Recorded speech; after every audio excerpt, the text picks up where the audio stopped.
Presiden Prabowo untuk kedua kalinya merombak kabinetnya Rabu kemarin atau hanya berselang 9 hari dari reshuffle 3 menteri pekan lalu. Sebelumnya selama 10 tahun menjabat, Presiden ke-7 RI Jokowi juga kerap melakukan perombakan kabinet pada hari Rabu. Sumpah berkenaan dengan pengangkatan saudara-saudara sebagai menteri dan wakil menteri negara. Presiden Prabowo Subianto kembali merombak Kabinet Merah Putih pada Rabu kemarin. Pada reshuffle jilid ketiga, Prabowo menggeser Erick Thohir dari posisi Menteri BUMN ke Menteri Pemuda dan Olahraga. Sementara posisi Menko Polkam diisi Jenderal TNI Purnawira Djamari Caniago menggantikan Budi Gunawan. Prabowo juga melantik 2 wakil menteri dan kepala badan. Sebelumnya, Senin pekan lalu, Prabowo sudah merombak 3 posisi menteri, yaitu Menteri Keuangan, Menteri Koperasi, dan Menteri Pekerja Migran. Sementara pada reshuffle pertama, Prabowo juga memilih hari Rabu saat mengganti Mendiksaintek Satrio Budi pada 19 Februari 2025. Pemilihan hari Rabu sebagai hari perombakan kabinet juga dilakukan Presiden ke-7 RI Joko Widodo.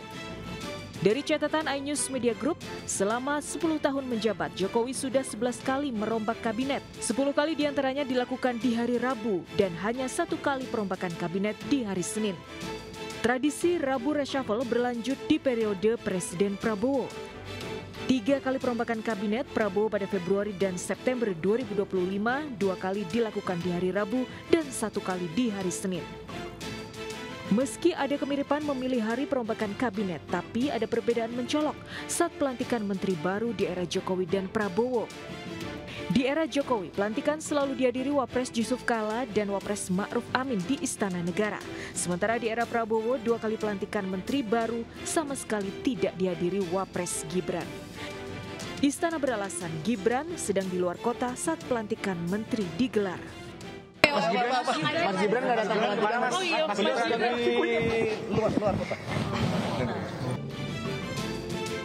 Tim Liputan iNews melaporkan. Pemirsa, Ketua KPU Muhammad Afifuddin beserta 5 anggotanya dan Sekjen KPU menjalani pemeriksaan dugaan pelanggaran kode etik penyelenggara pemilu terkait pengadaan sewa private jet.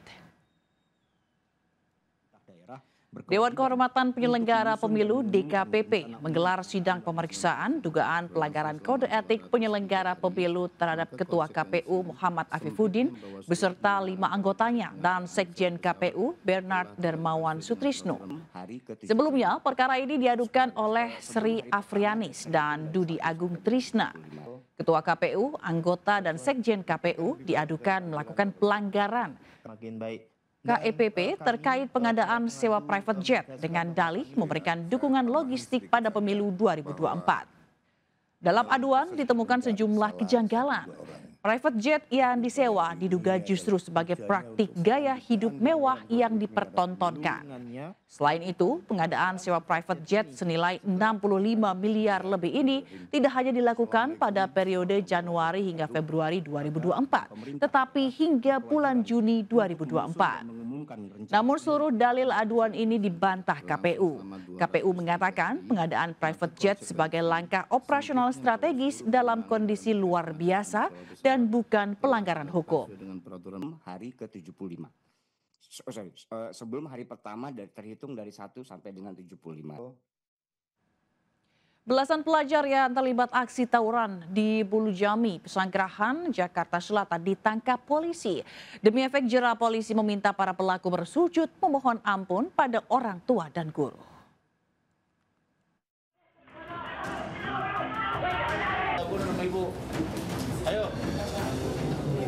Kamera CCTV merekam aksi tawuran belasan pelajar bersenjata tajam di kawasan Bulujami, Pesanggerahan, Jakarta Selatan. Tawuran yang terjadi tengah malam ini sangat mengganggu warga yang tengah beristirahat. Tak butuh waktu lama, polisi segera mengamankan 12 remaja pelaku tawuran yang masih duduk di bangku SMP dan SMA. Karena masih di bawah umur, polisi meminta orang tua dan guru menjemput para pelaku. Isak tangis pun pecah saat remaja ini bersujud, meminta ampun dan maaf di kaki orang tua dan gurunya.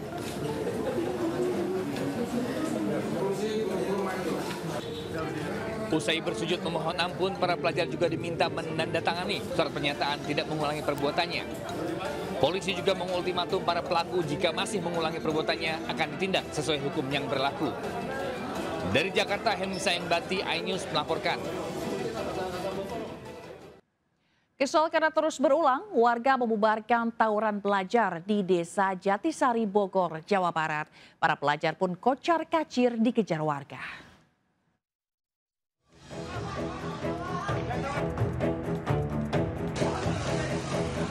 Warga Desa Jatisari, Bogor, Jawa Barat membubarkan pelajar yang hendak tawuran. Warga geram dan menghadang para pelajar ini dengan menggunakan bambu. Tak hanya itu, warga juga mengejar pelajar yang terlibat tawuran. Mereka geram lantaran pelajar ini kerap tawuran di sekitar rumah warga. Warga juga mengamankan senjata tajam dari para pelajar ini. Senjata tajam dan sepeda motor pelajar yang tertinggal saat aksi tawuran diamankan di rumah warga, sebelum akhirnya diserahkan ke Polsek Cilengsi. Dari Kabupaten Bogor, Jawa Barat, Cahyat Supriyatna, iNews melaporkan. Pemirsa, di tengah persaingan tenaga kerja yang semakin ketat dan kondisi ekonomi global yang lesu, mencari pekerjaan bukanlah hal mudah. Meski bergelar sarjana, tidak sedikit lulusan perguruan tinggi yang harus memutar otak untuk tetap bertahan hidup.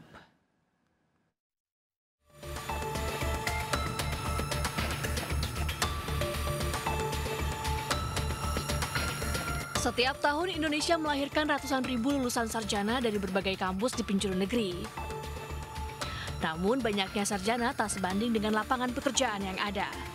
Hal ini membuat banyak lulusan sarjana beralih profesi menjadi sopir ojek online. Seperti yang terjadi pada Rahmatul Iqbal Yunansyah atau yang akrab dipanggil Yunan, seorang sarjana dari salah satu universitas ternama di Jakarta. Gelar S1 Fakultas Ilmu Komunikasi yang dimiliki kini hanya bisa menjadi portofolio baginya. Karena realita yang kini harus dijalani berbeda jauh dengan yang diimpikan semasa muda.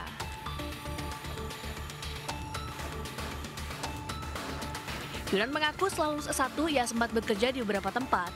Namun seiring berjalannya waktu, Yunan mengaku perlahan dirinya tersisih. Menjadi pengemudi ojol sejak tahun 2015, Yunan bisa menghidupi keluarga kecilnya dengan pendapatan yang mungkin tidak menentu setiap bulannya.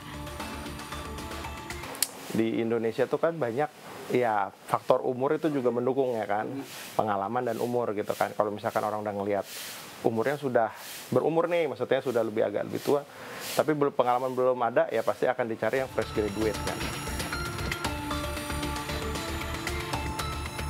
Badan Pusat Statistik saat ini mencatat pengangguran mencapai 7,28 juta orang. Jumlah ini bertambah dibanding tahun 2024 yang mencapai 7,20 juta orang. Namun tingkat pengangguran terbuka turun dari tahun 2024, yaitu menjadi 4,76%. Data ini menunjukkan hampir 5% pengangguran tidak terserap di pasar kerja. Dari Jakarta, Stefan Patinama, Andri Setiawan, iNews melaporkan.